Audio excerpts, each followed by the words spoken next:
Hey, this is Braden with Pickleball Effect. Today I'm going to do something a little bit differently than what I normally do. Rather than look at the specifics of a single paddle, I have a bunch of paddles with me here. They're all standard shape paddles that I'm going to compare and rank them to each other. These are some of my favorite standard shape paddles that I've played with. And so we're going to go through these, talk about the differences. And if you're on the hunt for a standard shape paddle, it's likely that you're going to find one within this stack of paddles I have in front of me that has the profile that fits your play style.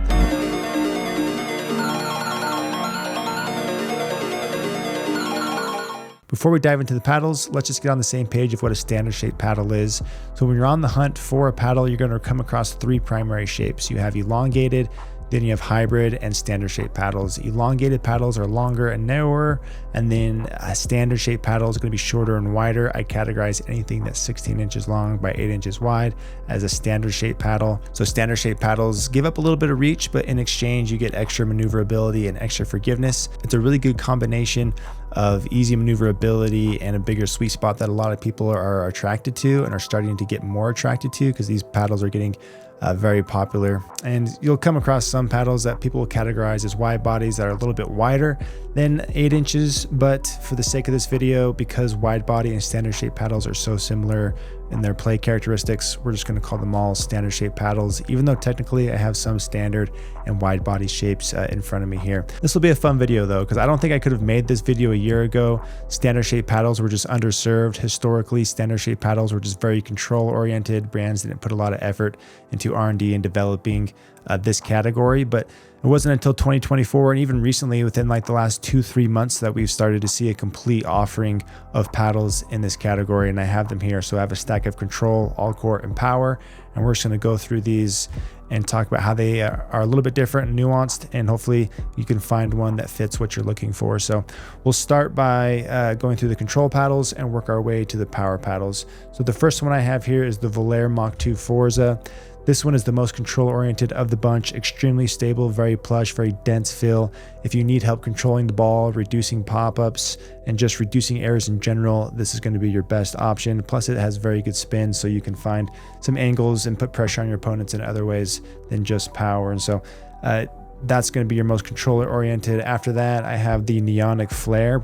This is similar in control at the net as the Volare. It's very plush feeling, very easy to dink with and reset the ball, but it gives you a little bit more power from the baseline compared to the Volare.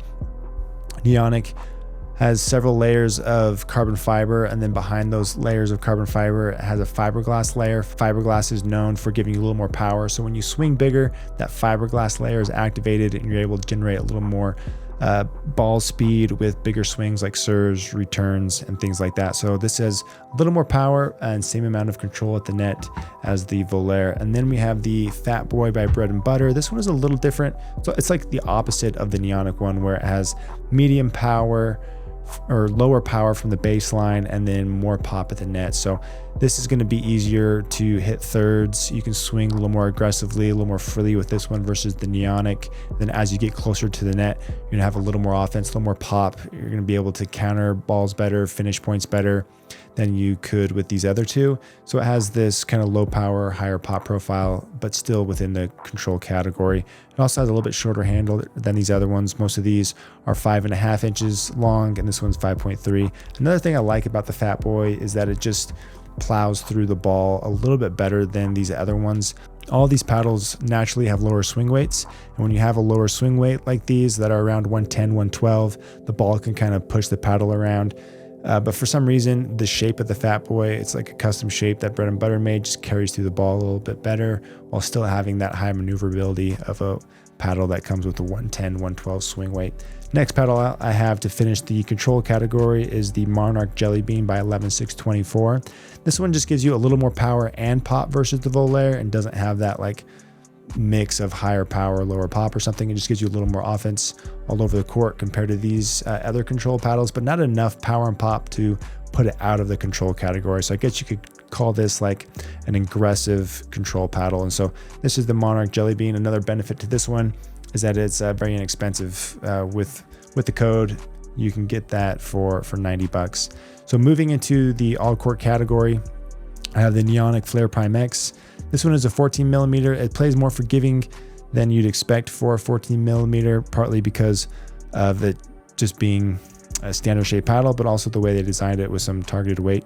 But this is going to give you a little more power and pop than the Jelly Bean, but not a ton more. If you're looking to add some offense to your game, you want to get out of the control category, but you're a little afraid of getting a paddle that's too poppy, too powerful, because it might throw off your soft game. I think this is a good foray into the all court category, as it's going to give you a little bit more, but still is an approachable and easier to control versus some of these other paddles that we're going to talk about here. Next paddle is the all court, or the Monarch all court by 11.624. When you think of like a paddle that has a really nice blend of power and control, this is the one that comes to mind. This one just fits squarely in the all court category. It has a 16 millimeter core, so it's still very stable, very forgiving that way, while still giving you that extra power and pop. This is the Monarch all court. Next one is the Pursuit EX 6.0. This one gives you a step up in power and pop over the 11.624 paddle. It's nearly a power paddle, but not quite there.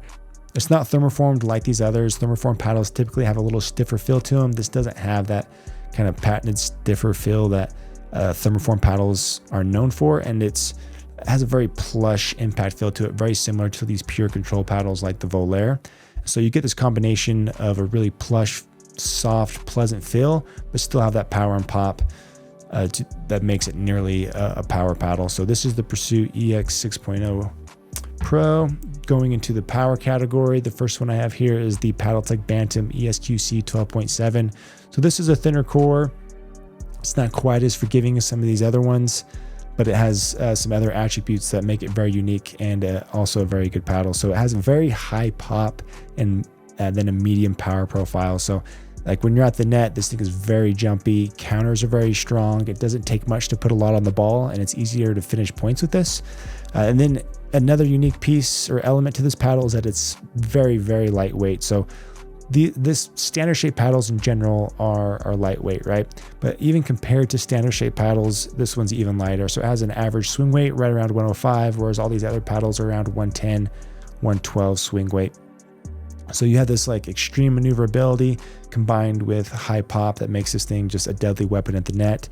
And then it has like that medium power rating, so it's a little bit easier to hit, hit thirds and be a little more consistent with your soft game as you work into the net compared to these other power paddles.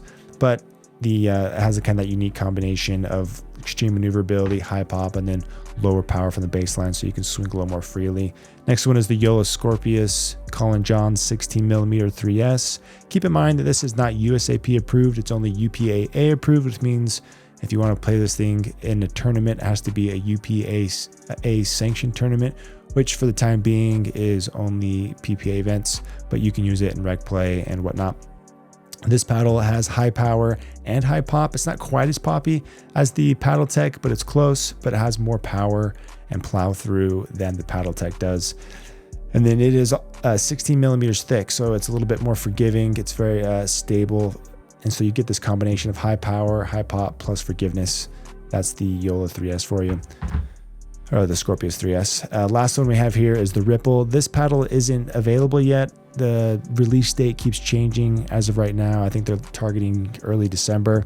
But this is very lightweight, like extreme lightweight, similar to the Bantam ESQ-C, except that it has high power and high pop. So you get this offense from all over the court in combination with that extreme maneuverability.